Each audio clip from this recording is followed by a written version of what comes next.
ব্রাহ্মণবাড়িয়ার মানুষ দিলের কান লাগায়া শুনি,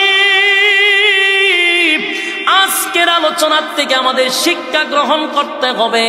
যারে তারে বন্ধু বানানো যাবে না, যারে তারে বন্ধুত্ব করব না।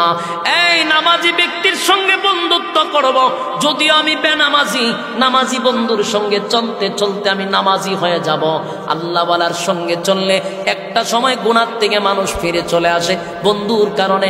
বন্ধু যদি ভালো হয় তাহলে আপনি ভালোর সঙ্গে চললে এমনি ভালো হয়ে যায়। এজন্য গ্রামের প্রবাদে বলে, সৎসঙ্গে সৎবাস, অসৎ সঙ্গে কিন্তু সর্বনাশ।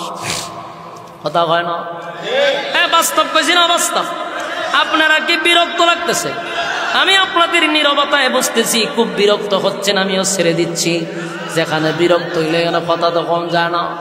কথাগুলো একটু মনোযোগ দিয়ে শুনেন।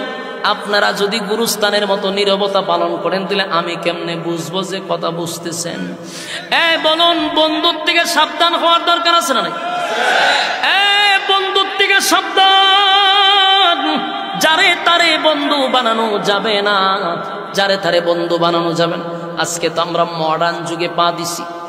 মডার্ন যুগে পা দিয়া ইমাম সাহেবের সঙ্গে বন্ধুত্ব করলে তার ওয়েট সমস্যা হয়। তার একটা মানুষের সামনে সামাজিকতা বজায় রাখতে পারে না। ভাই, ইমাম সাহেব তোর বন্ধু। মানুষের সঙ্গে সে ইনসাল্ট করে। আলেমদের সঙ্গে তার বন্ধুত্ব করলে তার নাক ছিটকানো হয়।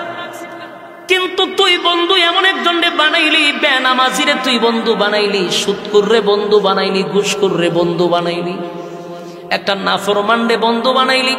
জান্না রাখবি, যার সাথে যার মহব্বত তার সাথে তার কিয়ামত।